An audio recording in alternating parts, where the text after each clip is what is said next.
Os judeus.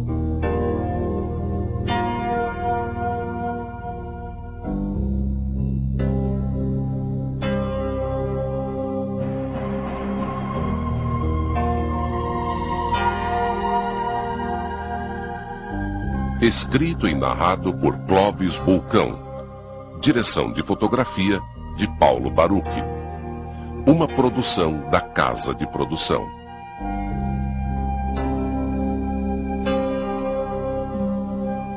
Porto de Amsterdã.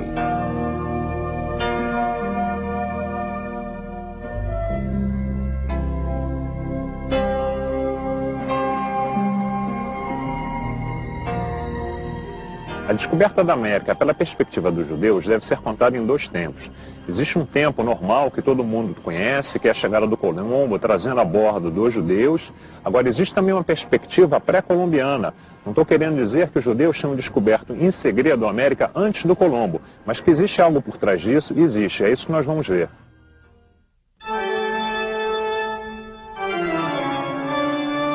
A Holanda era uma república no século XVI. A religião predominante era a evangélica de orientação calvinista. A influência holandesa no Recife fica evidente quando olhamos o casario a partir dos rios. Outra herança que atravessou séculos foi a harmonia da música barroca. Quando os holandeses a trouxeram, era a música da moda. Hoje, adaptada, é a música regional.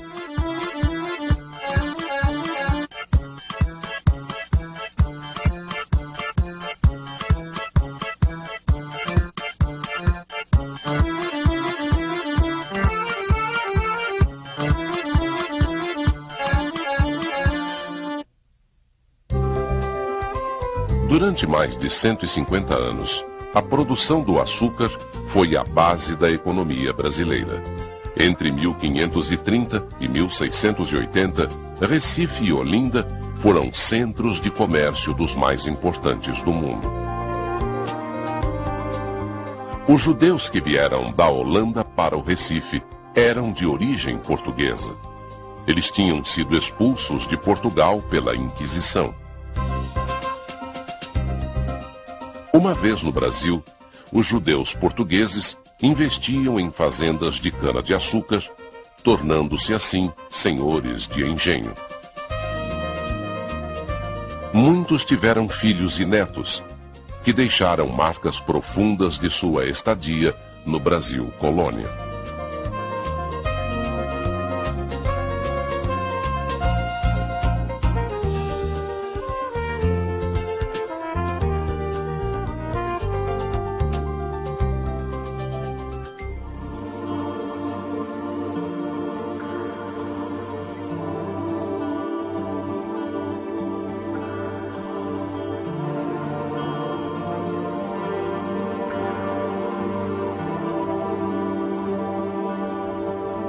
Mas por que essa história dos judeus ficou esquecida tanto tempo? Contar história é um pouco como contar a história de uma família. Isso é, em muitas famílias existem determinadas passagens no seu passado que são omitidas. Em geral, porque elas trazem uma certa vergonha ou elas são desabonadoras para os membros dessa família. Portanto, nós estamos hoje aqui em Olinda e nós escolhemos essa igreja até porque esse lugar aqui é o palco mais fértil e mais interessante para nós contarmos as histórias dos judeus em nossa terra. E nós vamos refazer esse percurso, nós vamos contar essa história, tá? Tendo três grandes linhas de pensamento. Tá? E a primeira linha que nós vamos ter é o que aconteceu exatamente nesse momento que o Brasil, que um mundo novo foi descoberto. E para a gente recuperar qual era o ambiente religioso, como é que as pessoas pensavam lá no século XV, no século XVI, a gente é obrigado a relembrar o que acontecia naquele momento na Europa, do ponto de vista religioso. O século XVI é um dos mais conturbados da história. Isso em grande parte por conta das descobertas ultramarinas. Os europeus ficavam sabendo qual era o verdadeiro tamanho do mundo. Isso porque eles encontraram povos com outros costumes, outros tipos de alimentação, outras línguas. Isso em grande parte foi muito positivo para a história da humanidade. E no final da Idade Média, o mundo passou por um enorme processo de transformação. E a Igreja Católica, ela tomou um enorme susto com isso, e ela teve que se transformar. E o que aconteceu? Ela entrou em campo com enorme intolerância, principalmente contra os judeus lá da Península Ibérica. Começou a haver uma perseguição, torturas, os judeus eram mortos em fogueiras. Então o que aconteceu? A comunidade judaica veio procurar abrigo aqui em Amsterdã, na Holanda.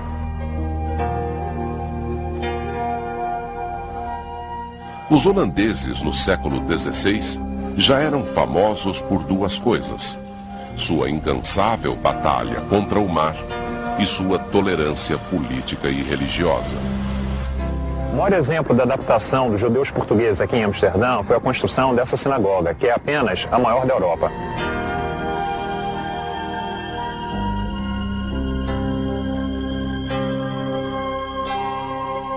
A comunidade judaica portuguesa encontrou em Amsterdã um porto seguro das perseguições promovidas pela Inquisição. Um membro da igreja, Erasmo, ele foi a primeira pessoa a escrever críticas, ele era um padre, críticas que faziam questionamentos sobre a Igreja Católica.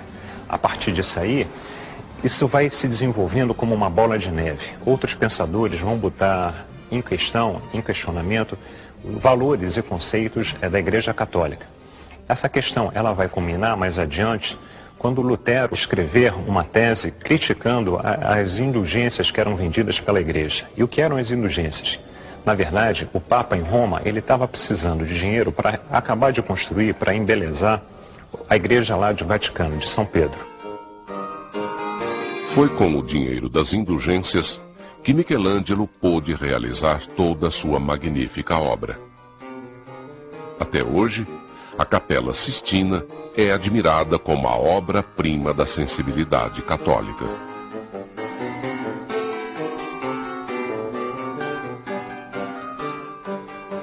Muito bem. E a igreja passou a vender indulgências. E o que eram essas indulgências? Tá? Era uma forma pela qual o cristão, que tinha, se por acaso ele tivesse cometido algum tipo de coisa desabonadora na sua história, no seu dia a dia, ele comprava, vamos dizer assim, um passaporte, uma carta de crédito, para que após a morte ele fosse direto para o céu. Ou seja, era uma maneira de você evitar a entrada ou no purgatório ou mesmo no inferno. Isso contado a grosso modo. Muito bem, e é importante a gente relembrar essa questão dessa discussão teológica, religiosa, porque o que vai acabar acontecendo, principalmente na Península Ibérica, em Portugal e em Espanha, que isso vai exacerbar um movimento religioso. Ou seja, a cristandade meio que vai se sentir incomodada, ela vai se sentir ameaçada e ela vai reagir a isso. Na verdade, as primeiras vítimas disso aí são os judeus. Por coincidência, em 1492, que é o ano da descoberta da América, os judeus eles vão ser expulsos da Península Ibérica. Primeiro da Espanha e mais tarde de Portugal. Mas a gente vai voltar a essa questão mais adiante. O que interessa nesse momento aqui, é a nossa primeira linha de pensamento, é saber como se dá a chegada dos judeus, dos israelitas, no Novo Mundo. É bom lembrar a seguinte coisa. O primeiro cristão novo, ou seja, o primeiro descendente de Israel, a se aproximar do mundo novo, ele estava a bordo da caravela de Cristóvão Colombo. Colombo trouxe a bordo de sua caravela cristãos novos. No Brasil, por exemplo, já se sabe que o primeiro cristão novo, ele chega aqui em 1503, Fernando de Noronha ou de Loronha. Existe toda uma discussão a respeito da grafia do nome. Mas isso não é mais importante nesse momento. O que na verdade aconteceu é que na medida que o Novo Mundo começou a ser conquistado, ou seja, você tinha navegadores que começaram a penetrar no Caribe, outros na América do Sul, outros na América do Norte, em vários pontos do nosso litoral. Depois que os espanhóis descobriram a passagem para os mares do Sul, ou seja, para o Pacífico, eles começaram a penetrar também em direção à costa do Pacífico. Muito bem, na medida que o europeu vai desbravando o mundo novo, vai desbravando as Américas, eles vão se tocando, eles vão percebendo que existe uma série de, vamos dizer assim, coincidências entre os habitantes do mundo novo, tá? E certas tradições hebraicas. Eu vou tentar ser mais claro. Uma pessoa que está fanatizada pelo ambiente religioso em que vive, ela está apta, ela está mais propensa a fazer determinado tipo de interpretação. E além do mais, a descoberta do mundo novo, ela trouxe um grave problema para a cristandade. E por quê? Porque na Bíblia não existe nenhuma menção a essa terra, muito menos a essa gente. E o que fazer? Rasgar a Bíblia? Não, claro que não. A Bíblia, ela pode trazer uma série de fatos de interpretação duvidosa, mas ela é inquestionável do ponto de vista teológico e mesmo do ponto de vista histórico.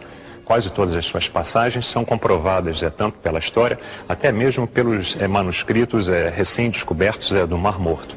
Mas muito bem, o que aconteceu? A cristandade achou por um determinado momento que a Bíblia tinha falhado do ponto de vista dessas descobertas.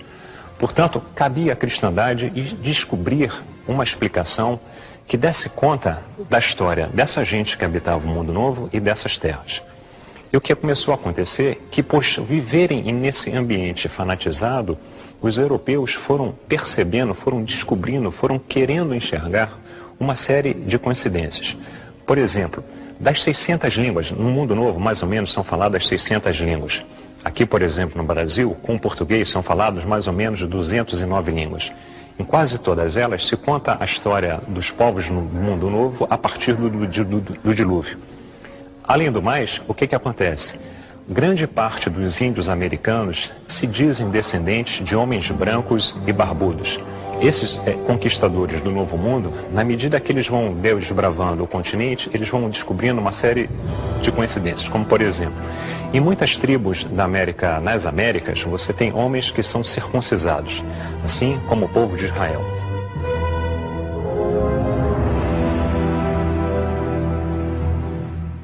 Em muitas tribos na América, as mulheres, quando estão na sua fase, no seu ciclo menstrual, elas eram consideradas impuras, assim como o povo de Israel.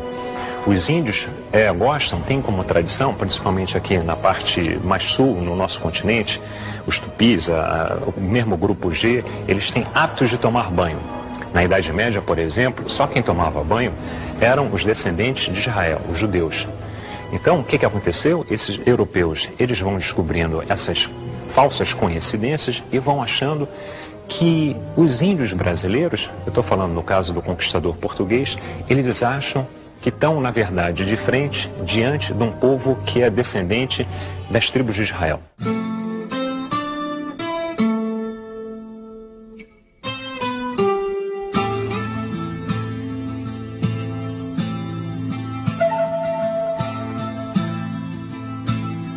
O dominicano Diego de Duran, assim como o primeiro bispo de Quito, descreveram convictos que conviviam com judeus. Na verdade, eles estavam falando sobre índios americanos. Um outro viajante, Antônio de Montesinos, publicou em 1644 uma relação onde ele garante ter tido um encontro com índios colombianos que o teriam saudado com a seguinte saudação: ó Israel, nosso Deus é o nosso único Senhor. Infelizmente, esse senhor se chama Arão de Levi, o que tira um pouco a credibilidade dessa história. Existem determinadas escrituras, e mesmo na Bíblia, existem uma série de problemas que permitiam que os portugueses pensassem isso. Como, por exemplo, o que fala a Bíblia sobre as 12 tribos de Israel? Ela conta, no livro de Reis, que o povo de Israel, o lugar onde o povo de Israel resolveu tomar para si para morar, que é a Palestina, ela foi invadida por Nabucodonosor, lá mais ou menos 730 a.C., e houve uma deportação. E, na verdade, a história vai perder contato com 10 das 12 tribos de Israel. Existe um escrito que fala que uma parte do povo de Israel teria migrado pacificamente para trás num rio chamado Sabation. O problema é que ninguém sabe onde é que esse rio onde é que ele existe, se é que ele existe. Além do mais, na Bíblia, ou seja, no Velho Testamento, a palavra rio, a palavra mar e a palavra oceano, elas, em geral, elas se confundem em sentido e em significado. Portanto, havia uma evidência bíblica que o povo de Israel poderia ter migrado em direção a uma determinada parte do mundo que era completamente desconhecida. Um outro português judeu, refugiado aqui em Amsterdã, escreveu um livro que ficou muito famoso, A Pedra Gloriosa. Inclusive, esse livro foi ilustrado por Rembrandt. Ali, ele também afirma categórico ter certeza que os índios americanos eram descendentes dos hebreus. Se isso tudo já não fosse suficiente para deixar os europeus apavorados, no século XI, um rabino do sul da França, um rabino provençal chamado David Kimchi, ele escreveu um curiosíssimo relato onde ele deixava bem claro que uma parte do povo de Israel teria migrado para uma ilha, e essa ilha, atenção, eu estou falando de um escrito do século XI, essa ilha já falava de um país chamado Brasil. Muito bem, uma vez que você tem essas coincidências, uma vez que você tem esses escritos, tudo levava a crer que realmente os índios eram descendentes de Israel. Para piorar a situação, eu estou falando para piorar do ponto de vista desta interpretação, o que acontece? Se você que está me ouvindo agora já teve a oportunidade de escutar hebraico e de escutar tupi ou qualquer língua do ramo tupi-guarani, você vai perceber que existe uma série de coincidências fonéticas. São línguas que são bem parecidas. Portanto, os padres mais ilustrados, quando começaram a chegar no Novo Mundo, esses então foram entrando em estado de pânico, que para eles havia uma série de coincidências linguísticas.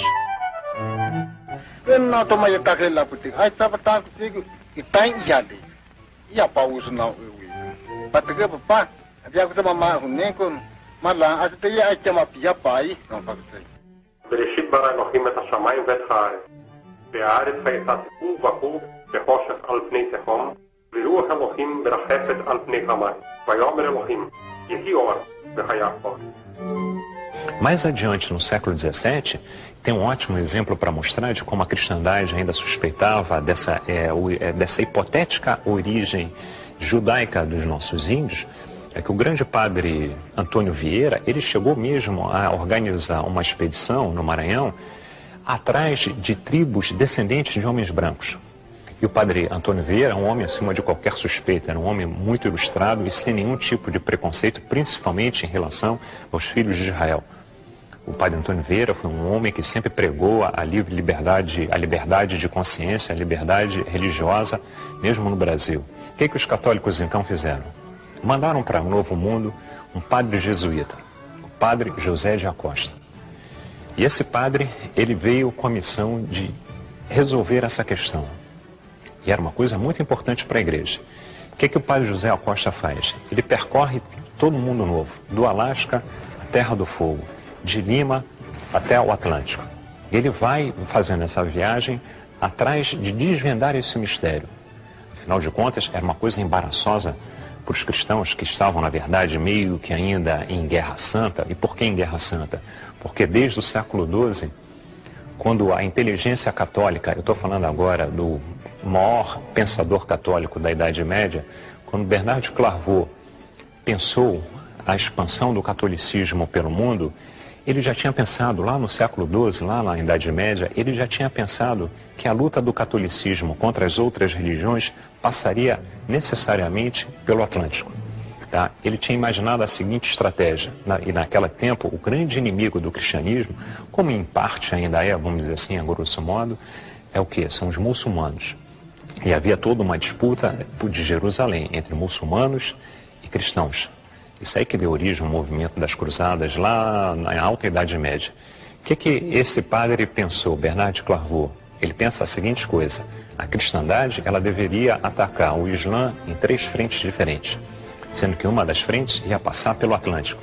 Eles deveriam expulsar os árabes da Península Ibérica, descer em direção à África, eu estou falando no século XII, e encontrar um reino cristão de um tal rei que era chamado de Preste João. Muito bem, então o que acontece? Para a cristandade se apoderar do Novo Mundo e trazer a palavra do Senhor era uma coisa muito importante. Tanto é que quem conhece um pouco de história colonial americana, e pouco importa em que cidade você está, se é em Recife, se é em Olinda, se é em Salvador, se é em Cusco, se é em Lima, se é em Potosí, pouco importa onde você vá, mesmo na Cidade do México, a vanguarda da cristandade são as várias ordens religiosas que começam a se instalar. Portanto, o nosso padre José Acosta, a grande missão que ele tem é de desvendar esse mistério. E após viajar 17 anos em todo o continente, ele começa a mais ou menos elaborar uma tese para dar uma explicação a essa questão que tanto afligia a cristandade. E ele vai chegar a que conclusão? Ele levanta algumas hipóteses. A primeira que ele levanta é a seguinte: será que teria ocorrido uma segunda arca de Noé? E ele caminha mais ou menos dentro dessa tese. Será que os descendentes diretos de Noé, Noé era um navegador, e toda a linhagem de Noé são ótimos navegadores. Será que os descendentes de Noé não fizeram outras arcas e não saíram pelo mundo navegando? Depois ele vai dizer, não, essa tese ela é plausível, mas ela não faz sentido. E por que ela não faz sentido? Porque a própria Bíblia não fala nada de uma segunda arca de Noé, nem de Sem, nem de Caim, nem de ninguém. Muito bem, então essa hipótese não era possível. Teriam sido os anjos que teriam transportado essas pessoas em direção a um mundo novo? Depois ele volta para a Bíblia e diz, mas a Bíblia também não fala nada de anjos transportando pessoas de um lado para o outro. Tá? Muito intrigado, ele resolve então achar, teria sido um cavalo alado? Mas a Bíblia também não fala absolutamente nada de cavalo alado. Ele tinha que dar uma explicação plausível, que todo mundo aceitasse como verdadeira, de como é que essas pessoas tinham chegado nessa terra. Então ele chega a uma conclusão que é muito fácil de se chegar, vamos dizer assim. Claro que muito fácil para nós hoje no final do milênio. Essas pessoas, elas passaram a pé. Logo, somente é preciso descobrir por onde que se deu essa passagem. E ele vai formular uma tese que todo mundo já ouviu falar e praticamente todo mundo aprendeu na escola. Ele vai formular em pleno século XVI, sem nenhum grande embasamento científico e teórico. Ele vai decretar uma verdade que se perpetua através do tempo. Ele vai dizer o quê? Que os descendentes dos índios americanos, eles entraram pelo Estreito de Bering. Ele mesmo imagina que houve um determinado momento que o estreito deve ter secado ou congelado e por aí passaram hordas de seres humanos. Muito bem. De lá para cá, isso foi sendo repetido, mas na verdade falta uma certa base científica. Eu não estou querendo dizer que a tese de Bering ela não seja verdadeira. Claro que ela tem muito de verdadeiro. Até porque hoje é aceito, a ciência aceita como verdade, que durante a última era glacial, o Estreito de Bering, no seu ponto mais profundo, ele tem apenas 45 metros. Na última era glacial, o que aconteceu com o nível dos oceanos? Ele recua, e na medida que ele recua, o estreito seca e os povos passam. Isso é cientificamente comprovado. Em parte. E por que em parte? Em parte porque atualmente, há muito pouco tempo atrás, graças aos avanços da biologia molecular, já foram feitos exames com DNA de índios da costa atlântica do nosso continente. E por incrível que pareça, os povos que povoam o Atlântico, a margem atlântica do nosso continente, a origem genética deles não é da Mongólia, não é da Ásia, e sim da Polinésia. Logo, o nosso querido padre José de Acosta, que escreveu um livro chamado História Natural e Moral das Índias, ele estava, na verdade, na medida que ele formulou a tese de Bering, formulando uma tese que eu vou considerar hoje aqui como racista. E por que racista? Porque ele, sem grandes fundamentos científicos, ele decidiu, e a humanidade acabou comprando a ideia desse padre, que os pais, os avós, os bisavós dos nossos índios eram mongóis. Isso porque eles precisavam dessa explicação. Muito bem, então essa é, na verdade, o primeiro grande acontecimento envolvendo os filhos de Israel no mundo novo. A segunda questão concernente aos judeus no mundo novo tem tudo a ver com Pernambuco, especificamente aqui em Recife. Recife, na verdade, vai ser o grande oásis para os judeus no mundo novo. Vai ser o grande paraíso. Praticamente um novo Israel no mundo novo. E por que isso? Porque aqui eles vão chegar junto com Maurício Nassau, até mesmo antes do Maurício Nassau, eles vão chegar quando os holandeses conquistarem Pernambuco em 1630. Mas antes de a gente falar como é que foi a chegada em 1630, eu acho interessante a gente contar o que era, na verdade, quem estava por trás da chegada dos holandeses, porque em geral a gente fala porque os holandeses chegaram, os holandeses, mas na verdade quem chega, quem se instala, quem toma conta de Pernambuco não é a nação holandesa, é uma companhia de comércio, mais ou menos como se fosse hoje em dia uma multinacional, O Nassau, por exemplo, ele era um executivo da empresa. Ele, quando veio trabalhar em Pernambuco, ele veio que nem qualquer executivo de hoje em dia de uma multinacional. Ele veio com salário, ele veio com participação nos lucros da empresa, ele veio com roupa, casa e empregados pagos pela empresa. Isso mais adiante a gente vai ver que é um grave motivo de discórdia entre ele e a companhia. Mas o que aconteceu? O primeiro ataque que que a companhia vai fazer aqui no Mundo Novo, aqui na colônia portuguesa, vai ser lá na Bahia, em Salvador. Em 1624, Willikens, o coronel Dorf e o legendário corsário Piet Hein participam do primeiro desembarque na Bahia. O desembarque, do ponto de vista militar, ele é um fracasso. Ele é um fracasso porque os holandeses não conseguem se estabelecer na Bahia. Um ano depois, eles estão expulsos. Do ponto de vista econômico, financeiro, vamos dizer assim, ele ainda é mais ou menos aceitável, porque eles conseguem roubar o carregamento anual que tinha pau-brasil, cana, gengibre, uma série de produtos. Muito bem. Há pouco eu falei que Piet Hein é um corsário legendário. O que é um corsário? O que marca a diferença de um corsário para um pirata? O pirata é aquele que faz um ataque, faz um roubo, ataca um barco e pega o ganho para si. O corsário, em geral, ele tem alguém financiando ele. Na verdade, tudo aquilo que ele roubar, ele vai depois entregar para uma terceira pessoa. E no caso do Piet Hein, o que ele faz? O Piet Hein, eu acho até que ele é um dos maiores inimigos da frota espanhola ao longo da história. Em 28, ele volta para um novo mundo e ele vai fazer um ataque fantástico. Ele vai roubar todo o carregamento anual de prata dos espanhóis. Tá? Os espanhóis, por uma questão de segurança, os portugueses faziam a mesma coisa no Brasil.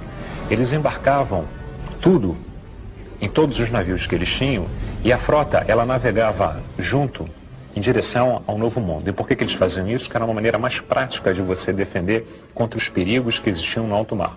E principalmente contra os perigos que existiam no norte da África. Em geral, esses carregamentos que vinham do Novo Mundo, quando eles se aproximavam do norte da África, a pirataria comia solta. Tinha pirata morisco que vinha de Argel, tinha pirata que vinha do Marrocos, muitos nem eram piratas, eram corsários. Mas, muito bem, e Piet Hein, ele consegue roubar o carregamento anual de prata, e ele ganha tanto dinheiro, que diz a lenda que ele teria chegado no porto de Roterdã com uma vela de seda. Isso é um exemplo, uma lenda que mostra o exemplo da quantidade de dinheiro que ele levou para a companhia. E é com esse dinheiro que é roubado dos espanhóis que essa companhia vai promover o ataque a Pernambuco. Muito bem, então eles vão desembarcar aqui e vão ficar durante 24 anos em Pernambuco. E interessante que a gente hoje em dia, por conta até da decadência do setor do açúcar no Brasil, a gente não tem muito claro a dimensão do que foi a riqueza produzida nesses 100 primeiros anos, nos 150 primeiros anos, vamos melhor dizer, da produção de açúcar no nosso país. Mas a quantidade de dinheiro que isso gerava era uma coisa fabulosa. O açúcar, aí na transição do século XV, XVI, quem tinha açúcar em casa, quem tinha dinheiro para comprar açúcar, tá, eram apenas as pessoas que tinham um determinado poder aquisitivo. Só para você ter uma ideia, o açúcar, os ricos burgueses, quando recebiam em suas casas, se você fosse convidado para ir na casa de um rico burguês para um jantar e ele tivesse muito dinheiro, ele salpicava o prato de açúcar para mostrar status. Na Idade Média, por exemplo, uma jovem engenheirada, quando casava, era comum de se dar açúcar como dote. Muito bem, é isso que vai atrair os pernambucanos. Agora, existe toda uma lenda, existe toda uma história que não se comprova historicamente, que teria sido a comunidade judaica de Amsterdã que teria empurrado a companhia no sentido de tomar conta do Brasil.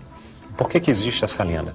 Porque os judeus eles foram expulsos da Península Ibérica em 1492. Estou falando de Espanha inicialmente. Lá eles tinham vivido durante muito tempo, na época que os muçulmanos invadiram a península, eles viviam de maneira muito bem integrada. Viviam cristãos, muçulmanos e judeus, não havia nenhum problema. A comunidade judaica era de tamanha confiança, tá, que inclusive as autoridades judaicas eles tinham o direito de recolher impostos dentro da comunidade. Tal era o grau de confiança, de integração desse setor, dessa religião na Espanha muçulmana. Muito bem. Em 1492, os muçulmanos são expulsos, os reis católicos eles entram num certo clima de fanatismo, os judeus vão ser expulsos da Espanha, uma parte desses judeus vai para Portugal, depois ela vai acabar sendo expulsa também. E o que vai acabar acontecendo é que você vai ter comunidades judaicas em que partes do mundo? Você vai ter na França, você vai ter na Holanda e você vai ter no norte da África. Nós vamos visitar agora um bairro judeu do século XVI, uma judiaria. É o mais bem conservado de Portugal. Ele fica na cidade de Castelo de Vide, quase na fronteira com a Espanha.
O rei de Portugal se aproveitou desse clima e passou a vender ingressos na porta de entrada de seu reino.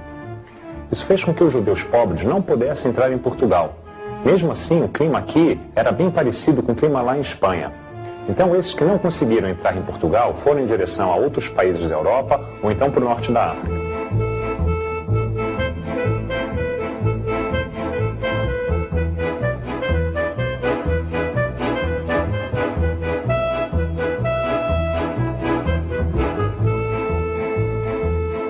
O método de admissão de judeus em Portugal, posto em prática por Dom João II, era muito seletivo. Eles só admitiam a entrada de judeus ricos ou aqueles que detinham algum conhecimento manufatureiro. Isso elitizou a comunidade judaica portuguesa. Isso acabou causando uma certa inveja por parte dos cristãos.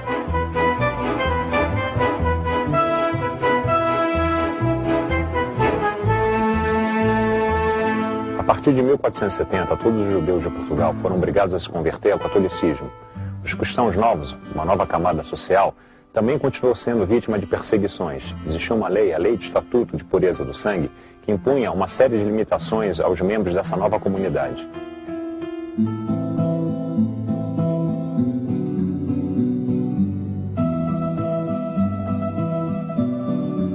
Mesmo com todo o sentimento antissemita que reinava em Portugal naquele momento, expulsar a comunidade judaica de Portugal era algo impensável. Isso porque eles representavam muito capital e a situação financeira do reino não era nada boa. Então o governo de Portugal passou a estimular as conversões. Muito bem. Acontece que a comunidade judaica que sai de Portugal e vai para a Holanda, ela é profundamente lusofônica, ela é profundamente ligada aos valores culturais portugueses. Ela vai continuar lá em Amsterdã, falando português, comendo a comida portuguesa, se comportando como se nada tivesse acontecido. Portanto, passaram a dizer que teriam sido esses judeus que teriam estimulado a vinda da companhia em direção ao Brasil. Mas isso, na verdade, historicamente não se comprova, porque a Companhia das Índias Ocidentais, ela era o que nós hoje consideramos de uma sociedade anônima. Você tem o capital dela meio que pulverizado entre a população holandesa. Na época, eles nem eram chamados de Holanda, eles eram chamados de Países Baixos, porque ali é uma reunião de várias províncias. E, além do mais, aquilo ali era uma república. Muito bem, o que acontece?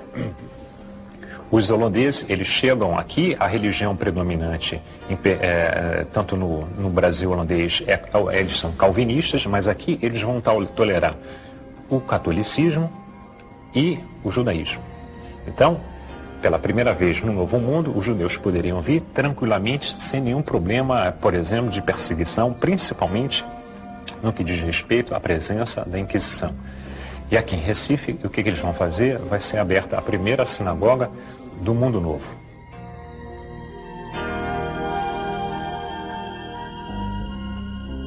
Não só você vai ter 2 sinagogas em Pernambuco, como você vai ter também o primeiro cemitério israelita do Mundo Novo, das Américas. Uma das sinagogas ainda existe. Enquanto, principalmente, o Nassau estiver aqui, essa comunidade ela vai viver muito bem. Só para a gente ter uma pálida ideia da importância da comunidade judaica no Novo Mundo, o primeiro médico brasileiro, ele é formado, ele é uma pessoa que sai do Brasil. Tá? Ele tem, inclusive, um nome que é metade português e metade de origem hebraica. Então, para a gente ter uma ideia da importância da comunidade judaica aqui dessa parte do nosso país. Muito bem, o que acontece? Quando o Nassau se aborrecer com a Companhia das Índias, e ele vai se aborrecer por que motivo? Que muitas das coisas que ele pleiteia, junto às assembleias da companhia, não são aceitas. Então, por exemplo, se ele pede mais dinheiro para fazer um investimento no Recife, se ele pede mais dinheiro para fazer um ataque na Bahia, os holandeses nunca desistiram da Bahia, tá? Em geral, o que os acionistas falam? Eles falam que Nassau está gastando muito, que Nassau é um perdedor. Então, eles vão negando. À medida que o tempo passa e ele vai recebendo muitos nãos, Nassau era um homem que vinha de uma família super tradicional, de uma família nobre europeia, era um homem que tinha uma situação financeira privilegiada. Muitas pessoas o acusam de ter sido um homem que gostava muito de ganhar dinheiro. Existem até suspeitas de que ele não desperdiçava nenhuma chance de entesourar cada vez mais.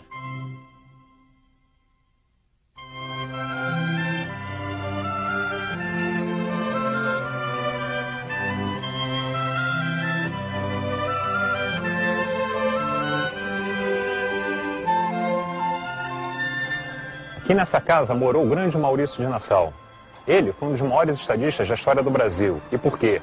Nassau era apenas um empregado da Companhia de Comércio Holandesa, só que governou o Recife como um grande estadista. Exemplo, uma vez ele resolveu que deveria ser construída uma ponte. É a ponte que hoje leva o seu nome lá no Recife. A companhia foi contra. O que resolveu fazer Maurício? Pagou do próprio bolso aquilo que considerou melhor para a coletividade. Quando ele vai embora, o que acontece? Primeiro que existe um forte impacto aqui na comunidade, vamos dizer assim, pernambucana. A comunidade é até um pouco mais ampla do que Pernambuco, Brasil holandês. A comunidade local, ela fica assustada, estremecida com a possibilidade de Nassau ir embora. E o que acontece? Os índios mandam uma delegação e pedem para que Nassau fique. Os portugueses que aqui moravam mandam oferecer uma determinada comissão a Nassau para que ele continue. E a comunidade judaica manda oferecer também uma determinada quantidade de dinheiro para que ele mude de ideia.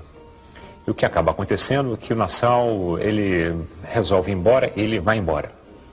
Muito bem, só que ele vai embora, mas o Brasil holandês, ele segue existindo, ele vai existir até 1654. Um pouco antes da chegada dos portugueses, da volta dos portugueses, a comunidade judaica, quando eu estou falando da comunidade judaica lusofônica, eu estou falando de judeus aqui no Brasil holandês, estou falando também de judeus lá de Amsterdã. Eles sentem que a situação pode se deteriorar aqui, e a partir de Amsterdã, existe um rabino de origem portuguesa que entra em contato, por exemplo, com o protetor da Inglaterra, estou falando de Oliver Cromwell. Ele estabelece uma correspondência aventando a possibilidade da volta da comunidade judaica para Londres, para a Inglaterra. Tá? Cromwell, que era um homem milenarista, ele tinha enorme simpatia pela comunidade judaica, era um homem que bebia das águas do Velho Testamento. Ele diz que a princípio ele não tem nada contra. Ele até convida para que esse rabino Menasseh Ben Israel vá a Londres discutir a questão com ele. Só que no meio do caminho estoura o conflito anglo-holandês e o Menasseh acaba não indo até Londres. Muito bem, o que acontece? Logo depois da chegada dos portugueses, aqui no Brasil holandês, a comunidade judaica percebe que não dá mais para continuar no Brasil. Isso porque a Inquisição vai voltar. Os judeus do Recife, quando perceberam que os portugueses voltariam e que o clima religioso não seria mais o mesmo, eles dispersam em 3 regiões. Uma parte da comunidade vai para o Caribe, uma segunda vai para Londres, uma terceira vai fundar uma pequena cidade na América do Norte. que é Nova Amsterdã, hoje conhecida como Nova York.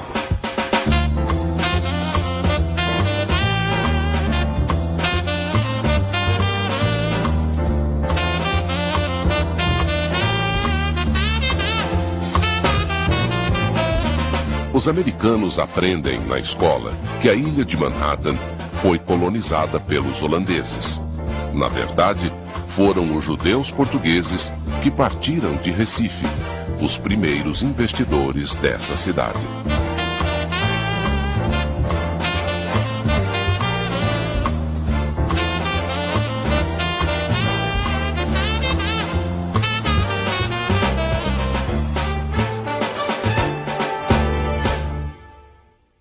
Mas vamos voltar à comunidade judaica aqui do Brasil holandês.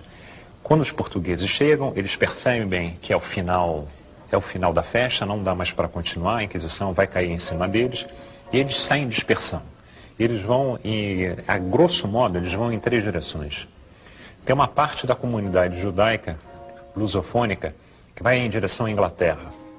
Tá? Logo que os judeus são demitidos de volta à Inglaterra, é um pequeno grupo que entra lá, que o Cromwell aceita de volta.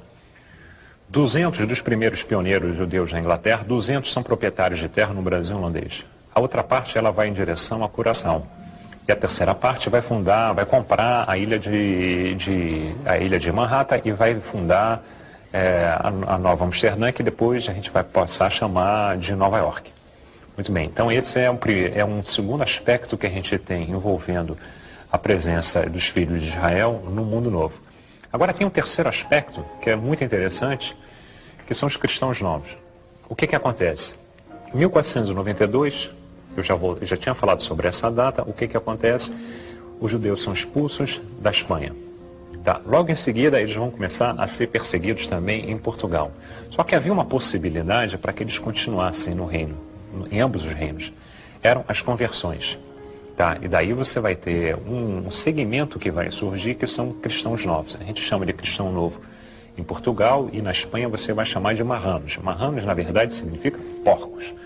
Muito bem. Como é que são essas conversões? Elas são para valer ou elas são mais ou menos? Elas são proformes. Muitas são para valer.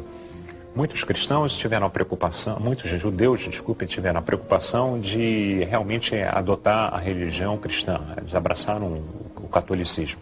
Agora, outros não. Outros, na verdade, eles se fazem de cristãos, mas em casa eles seguem judeus, com os mesmos hábitos religiosos, as mesmas práticas religiosas. E que hábitos e práticas são esses? Tá? É tomar banho, é mudar de roupa, é acender vela sexta-feira, que é a passagem da sexta-feira para o sábado, é um dia religioso importante para a comunidade judaica. Mas o que acontece para nós aqui no Brasil, no mundo novo, que a comunidade de cristãos novos, rapidamente ela começa a se instalar no Brasil. Apesar do massacre de 1506, apesar das intolerâncias, apesar das perseguições, os cristãos novos e os judeus tiveram participação decisiva na colonização do Brasil. O primeiro a chegar, em 1503, como a gente já tinha falado, o Fernando de Noronha. Tá? E na medida que você não tem no Brasil a Inquisição, o que acontece? Tanto marranos quanto cristãos novos começam a se instalar no Brasil e vão se instalando, tudo isso à margem dos poderes da Inquisição. Muito bem, o que eu quero falar sobre a Inquisição, o que foi de fato a Inquisição? A Inquisição foi uma forma pela qual a igreja e setores na nobreza, principalmente aqueles setores na nobreza mais decadentes, tiveram de se apropriar das riquezas que o comércio, principalmente o comércio ligado ao Novo Mundo, produzia. Como assim?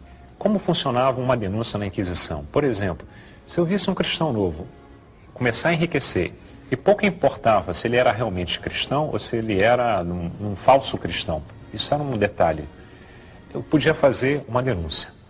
Uma vez denunciado, ele ia a julgamento. Se por acaso ele fosse condenado, e bastava uma única pessoa denunciar, e podia ser feita uma denúncia sem nenhuma prova, o que acontecia com o pobre do cristão novo? Ele ia a julgamento, na maior parte dos casos, eles eram condenados. Os inquéritos do Santo Ofício, eles não eram absolutamente confiáveis, em geral, todos os interrogatórios aconteciam debaixo de tortura. Ou a pessoa era torturada com a tortura de polé, que é ficar amarrado, ser içado a uma altura de mais ou menos 3 metros e projetado contra o chão, ou então a tortura do potro, que era você ficar amarrado numa espécie de um tronco e ser esticado pelas extremidades. Eram assim que eram feitos os interrogatórios no Santo Ofício. Isso acontecia lá em Lisboa. Muito bem. E se essa pessoa, quando ela era condenada, em geral, era condenada à fogueira, à morte, e essa forma de matar era extremamente perversa e cruel. Em geral, quando a gente pensa que alguém morria na fogueira, as pessoas têm uma certa imagem que havia uma quantidade absurda de lenha e que a pessoa morria queimada rapidamente. Mas em Portugal não era assim que acontecia. O fogo, ele nunca ultrapassava a linha do joelho, era fogo brando, fogo baixo. A pessoa não morria torrada, a pessoa morria assada. A única opção que era dada ao pobre coitado que ia morrer queimado era que, momentos antes da fogueira ser acesa, eles perguntavam, o carrasco perguntava ao pobre coitado que ia morrer se ele gostaria de morrer pela lei de Moisés ou pela lei de Jesus. Aqueles que falavam pela lei de Jesus tinham uma morte mais rápida. Aqueles que queriam morrer na lei de Moisés morriam, como eu já acabei de dizer, assados com fogo só até o joelho. Uma morte dessa poderia durar dependia do vento, das condições climáticas, mas essa tortura poderia durar até 3, 4 horas. Muito bem, então o que acontece? Você tem esse falso inquérito. Então, a Inquisição, na verdade, é uma maneira pela qual a Igreja e parte da nobreza, e por que parte da nobreza? Porque a Inquisição vai dar emprego a vários nobres que estão quebrados e estão falidos. Esse tipo de emprego que eles davam, eles eram chamados de familiares. Tá? E o que eles faziam? Eles apenas faziam denúncias, eles espionavam a vida de outros. Então, quando você faz uma denúncia que um cristão novo, na verdade, ele não abraçou verdadeiramente a lei do Senhor, uma vez que ele é morto, toda a riqueza dele passa para a Inquisição. E da Inquisição, indiretamente, para a nobreza. Tá? Só que no Brasil, praticamente nos 100 primeiros anos, tá, tanto marranos quanto cristãos novos começam a vir povoar o nosso continente. Tá? Quando o Santo Ofício vai chegar no final do século XVI, eles já estão profundamente enraizados no nosso país. E o mais interessante, o mais curioso, é que importantíssimos autores que estudaram a questão dos cristãos novos no nosso país, eles vão dizer a seguinte coisa, que aqui o cristão novo, quando chega, ele começa a se miscigenar. Ou seja, os homens judeus, cristão novo, que chega no Brasil, ele casa ou com uma índia ou com uma negra. E assim vai se dando um processo de assimilação, tanto religioso quanto racial. Existem aqui, principalmente no Nordeste, no Brasil, uma certa herança de palavras, de gestos, de expressões que vem diretamente dessa época e vem um pouco também indiretamente até do hebraico. Em português é muito comum a gente usar a expressão passar a mão na cabeça. Isso é uma tradução literal do hebraico. Isso é uma tradição hebraica, inclusive, de você perdoar. Além do mais, aqui no Nordeste, em certas regiões no interior, você tem expressões espanholadas, como falar mucho, como falar arriba, como falar que hay água, por exemplo. Tá? Isso é uma tradição que vem exatamente desse tempo. O que acontece é que no final do século XVI, a Inquisição ela vem para o Brasil, ela começa a atuar na parte mais norte, no atual Nordeste, Pernambuco, ela vai estar em Pernambuco, ela vai estar na Bahia, ela vai estar no Maranhão, e lentamente ela vem descendo, e na medida que ela vem descendo em direção ao Sudeste, ao Rio de Janeiro, ela vem vindo fazendo estragos. As denúncias são as mais tolas possíveis, são várias pessoas que vão caindo nas malhas da Inquisição. Tá, no Rio de Janeiro, no início do século XVIII, tem um grande caso. Você tinha toda uma comunidade de cristãos novos que viviam no recôncavo guanabarino. O mais famoso deles todos é Antônio José, o judeu, que era autor de obras teatrais, que depois vai morrer em Lisboa. Esse é até um caso de um que parece que realmente tinha abraçado de forma honesta o catolicismo. No Brasil, o único lugar que conseguiu escapar ao avanço, à ganância do Santo Ofício, da Inquisição, foi em São Paulo. Em São Paulo, lá em cima, estou falando do altiplano, onde fica altiplano, forma de falar, estou falando do Planalto Paulista, onde fica a cidade de São Paulo. Ali o Santo Ofício nunca foi perturbar a vida de ninguém.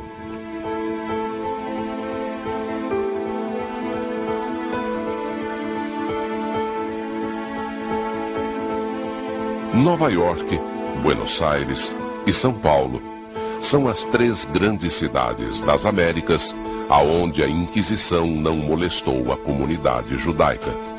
E ela pôde conviver com as outras comunidades religiosas num clima de liberdade religiosa que o mundo novo prometia.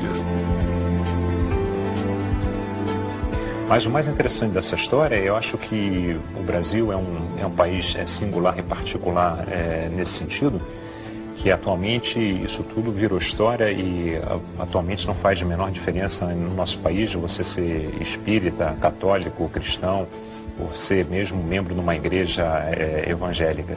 O Brasil hoje parece ser um grande oásis para todas as religiões. E esse é a melhor parte dessa história.